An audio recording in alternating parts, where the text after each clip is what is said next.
ये वीडियो एक स्पेशल है। इस पे डाउट आई हुई है बहुत ज्यादा कि डीएसए कितना इम्पोर्टेंट रखता है प्लेसमेंट में। यार ये क्वेश्चन ना बहुत बार पूछा गया है मेरे से, और इसका एग्जैक्ट आंसर मैं क्या दूं, क्योंकि मैं एक लाइन में इसका आंसर नहीं दे सकता।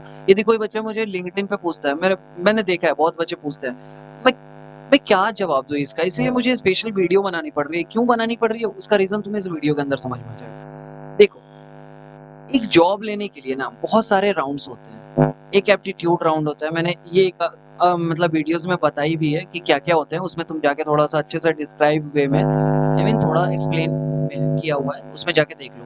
बट अभी के लिए मैं बता रहा हूँ, एक एप्टीट्यूड राउंड होता है, उसके बाद एक कोडिंग राउंड होता है, उसके बाद एक टेक्निकल राउंड होगा, और उसके बाद एक एचआर राउंड होता है। ठीक है, ये जनरल जनरल मैं बता रहा हूँ कि ये 4 राउंड होते हैं। तो देखो, अब एप्टीट्यूड के लिए ना तुम्हें मैथ्स पढ़ने पड़ेंगे। ठीक है, मैथ्स पढ़ने पड़ेंगे, इंग्लिश पढ़ना पड़ेगा। ठीक है, ये सारी चीजें कवर करनी पड़ती है। या फिर कभी कभी तो तुम्हारा वो कुछ गेम्स वगैरह, पजल्स वगैरह भी पूछ देता है। जनरली तो आजकल यही पूछा जा रहा है। तो इस टाइप की चीजें का नॉलेज का तुम्हें जरूरत रहेगा। ठीक, अब कोडिंग राउंड में आओ, तो यहीं पे तुम्हारा मेन होता है डीएसए का मतलब। तो देखो दोस्त, यहाँ पे भी डीएसए मायने रखता है, लेकिन देखो ये वैरी करेगा कंपनी टू कंपनी। ठीक, मतलब एक कंपनी आई जिसके क्वेश्चन में कोई डीएसए का लॉजिक नहीं है।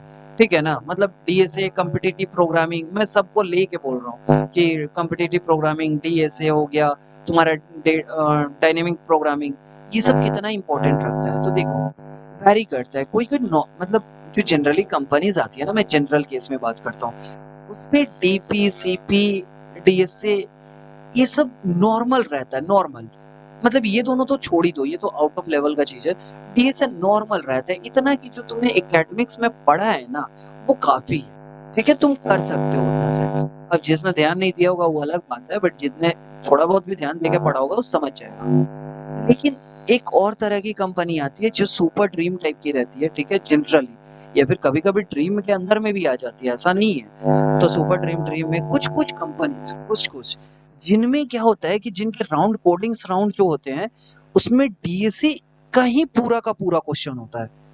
तो यार ये बताना ना कि कितना इंपॉर्टेंट है, मैं इसको नहीं बता सकता। क्योंकि देखो, कुछ कंपनीज के अंदर, जनरली कंपनीज के अंदर में डीएसए नॉर्मल लेवल का रहता है, बट कुछ कुछ में एकदम डीएसए हाई लेवल का दे देता है।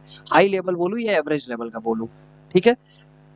तो ये वैरी करता है। अब मेरे से तुम पूछोगे कि भैया कौन सी कंपनी में पूछा था, यार इतना स्पेसिफिक मेरे को भी याद नहीं है। 86 कंपनीज में मेरी पुरानी वीडियो में तुमने देखा कि अप्लाई किया हुआ है, तो समझ लो 86 का तो मैं याद नहीं रखने वाला।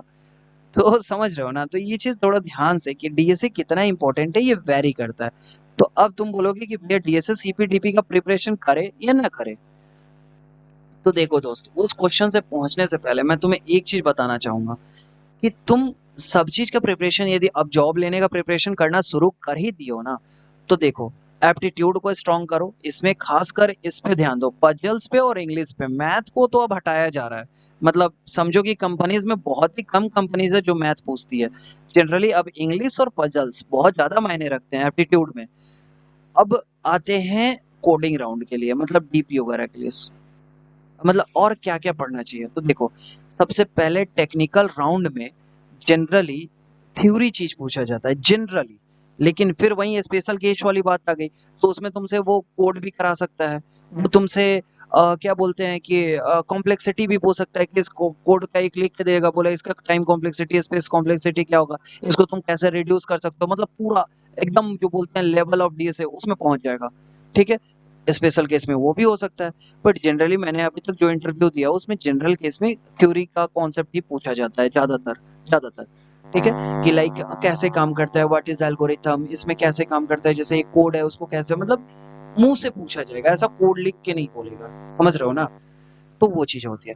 तो क्या क्या चीज पे फोकस करें, तो एप्टीट्यूड के लिए तो इन दोनों पे कर लो। थोड़ा सा ना ये जीडी वगैरह देख लो। ग्रुप डिस्कशन भी बहुत अच्छी अच्छी कंपनियों में ग्रुप डिस्कशन भी कराया जाता है कभी कभी, किसी किसी कंपनी में दे देता है। रेयर है, रेयर है, मैं भी जानता हूँ, रेयर है, किसी किसी ही कंपनी में होता है। बट देख लो कि जीडी के अंदर कैसे बोलते हैं, नहीं तो ऐसा होता है ना बोलने का मौका ही नहीं मिलेगा। ठीक है? तुम मुँह देखते रह जाओगे कि अब नंबर आएगा, अब नंबर आएगा, आएगा ही नहीं। तो थोड़ा देख लो कि कैसे बात करते हैं, क्या-क्या स्किल्स होने चाहिए डीडी के लिए, कैसे अपने बातों को प्रेज़ेंट करें। दूसरा स्किल बोलूँगा इसके अंदर सीखने के लिए, तो किसी एक लैंग्वेज को पकड़ लो, कौन-सा लैंग्वेज अब बोलूँ तो इसके लिए एक वीडियो क्या ही बनाऊँ, इसी में बता देता हूँ। नहीं, इसके लिए एक वीडियो ज़रूरी है, छोड़ो इसको बताना पड़ेगा अच्छे से। तो प्लेसमेंट के लिए एक लैंग्वेज तुम पकड़ लो और उसके बाद तुम अपना जो कोडिंग है ना, नॉर्मल कोडिंग, उसको थोड़ा अच्छा रखो। उसको अच्छा रखने का क्या मतलब है कि जनरली जैसे एक आता है कि मान लो कि थोड़ा-सा ऐसा आ गया कि लाइक एक बच्चा है उसको कॉइन्स कैलकुलेट करना है, हर गेट पे जब वो जाता है तो कॉइन्स डबल हो जाते हैं। तो अब बताओ कि वो जब 100 नंबर गेट के पास पहुँचेगा तो कितने कॉइन्स हो गए उसके पास? तो अब तुम इसमें जनरल एबी का कॉन्सेप्ट आ गया, फ़ॉर्मूला आ गया, बना दो 2 मिनट का कोड है, बन जाएगा। समझ रहे हो ना? तो मतलब ये जनरल कोडिंग देखो ऐसा कोड आता नहीं है। मैं सच बता रहा हूँ, मैं ये सिर्फ़ एग्ज़ाम्पल के लिए मैं बोल रहा हूँ। ये सिर्फ़ एग्ज़ाम्पल था। ऐसा कोड आता नहीं है। तो मतलब मैंने एग्ज़ाम्पल के लिए बोला। तो ये कोड इस टाइप के मतलब थोड़ा-सा कॉन्सेप्ट को क्लियर रखो, इससे तुम्हें फ़ायदा होगा। अब मेन बात करते हैं जो तुम्हारा डाउट है कि डीएस है, कितना इम्पोर्टेंट है, क्या कैसे करें, कितना नहीं। तो देखो, मैंने इसके लिए एक चीज़ सोचा है कि जिनका नॉर्मल कोडिंग जो है ना, नॉर्मल कोडिंग ठीक-ठाक है, वो लोग यदि डीएसए की तरफ में मूव ऑन करना चाहते हैं, लाइक नॉर्मल कोडिंग सही है और डीएसए की तरफ में लाइक एरे वगैरह से शुरू कर रहे हैं, ठीक है? एरे वगैरह से पढ़ना शुरू कर रहे हैं, लिंक लिस्ट जा रहे हैं, स्टैक, क्यू ये सब में घुस रहे हैं थोड़ा-सा, तो सही है। ग्राफ, ट्री ये सब में जा रहे हैं, तो सही है, कोई दिक्कत नहीं है। ये वाला कॉन्सेप्ट फॉलो करो, जाओ। डेली का ज़्यादा नहीं, डेली का तुम इस पे 1 घंटे से 2 घंटे ही दो, इससे ज़्यादा नहीं। क्योंकि अपना नॉर्मल को स्ट्रॉन्ग रखो, मैक्सिमम कंपनी नॉर्मल के लिए आती है, इसके लिए नहीं। बात समझ रहे हो ना? अच्छा, दूसरे साइड में मान लेते हैं जिनका नॉर्मल कोडिंग ही अच्छा नहीं है। नॉर्मल कोडिंग अब मैं किसको बोल रहा हूँ कि मान लो एक भी क्वेश्चन दिया जा रहा है उनको नहीं समझ में आ रहा है। सीपीपी का कोड दे दिया उनको पता ही नहीं चल रहा है कि साला सी का है कि जावा का है। सॉरी सीपीपी का है कि जावा का है। समझ रहे हो ना? तो वो लोग डीएसए तो भूल के भी ना छुएँ। क्योंकि इस केस में ना ही तुमसे डीएसए हो पाएगा और ना ही तुमसे नॉर्मल कोड हो पाएगा। तो तुम लटक जाओगे प्लेसमेंट में। इवन ऑफ ऑफ कैंपस में भी नहीं जा पाओगे। तो इससे अच्छा तुम अपना नॉर्मल कोडिंग पे 1-1 घंटा, 2-2 घंटा जितना दे सकते हो, दो उसको स्ट्रॉन्ग करो, लैंग्वेज पे फोकस करो। ये लोग डीएसए के पीछे नहीं जाए, यही मेरा रिक्वेस्ट है। जिनका नॉर्मल कोडिंग अच्छा है, एवरेज लेवल का है, वो डीएसए की तरफ में जाए। और डीएसए कुछ है नहीं यार, डीएसए, सीपी, डीपी ऐसा बहुत एक मिसअंडरस्टूड फैलाया गया है। ये है बस एक ही चीज़ कि तुम्हारा प्रैक्टिस करने का चीज़। वरना एरे, लिंक्ड स्टैक, क्यू पे तो 2-4 प्रोग्राम तुमने भी अब तक बना लिए होंगे बीसीए में, ग्राफ ट्री पे। नहीं बनाया होगा तो एमसीए के अंदर तो ज़रूर ग्राफ ट्री पे भी 1-2 प्रोग्राम किए होंगे। तो समझ रहे हो ना? कि ये बस एक प्रैक्टिस का चीज़ है जिससे तुम थोड़ा-सा नहीं होता है मैथ के अंदर जैसे एक एग्ज़ाम्पल देता हूँ कि 11th और 12th के अंदर हम लोग फिज़िक्स, केमिस्ट्री, मैथ पढ़ते हैं। लेकिन क्या आईआईटी के अंदर जब हम लोग एग्ज़ाम देने जाते हैं, तो सेम फिज़िक्स, केमिस्ट्री, मैथ नहीं रहता है? नहीं, सिलेबस तो इतना ही है, बट लेवल बढ़ जाता है। सेम चीज़ है। जब नॉर्मल कोडिंग तुम करते हो और डीएसए के अंदर जाते हो, सीपी के अंदर, डीपी के अंदर जाते हो, लेवल बढ़ा देता है। चीज़ सेम ही रहता है, लिंक लिस्ट ही रहेगा लेकिन लेवल अप हो जाएगा। तो बेसिक से उस लेवल तक पहुँचने के लिए इन सब चीज़ों का नाम दिया गया है। बस बाकी ये कुछ नहीं है, ना ही लैंग्वेज है, ना ही कुछ नहीं है। ये सिर्फ़ डीएसए, सीपी, डीपी एक कॉन्सेप्ट है। तो इन कॉन्सेप्ट्स को यदि तुम पकड़ लेते हो, अब तुम बोलोगे कि भैया ये क्या बात हुई कॉन्सेप्ट बोल दिए। जैसे कि जावा है, एक लैंग्वेज है। तो हम बोलेंगे कि भाई तुम जावा एक लैंग्वेज को सीखो। तो ये एक लैंग्वेज है, ये एक स्किल है।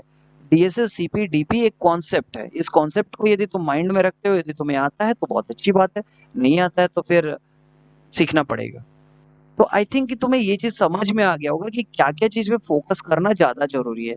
एक मेन चीज़ और बताना चाहूँगा इसी के साथ 10 मिनट में पूरा कर देता हूँ वीडियो का कि इंटरव्यू में अपना बोलने का कम्युनिकेशन जो है बहुत ही अच्छा रखो। रिज़्यूमे अच्छे से डिज़ाइन करो ताकि कंटेंट हो तुम्हारे पास बोलने के लिए।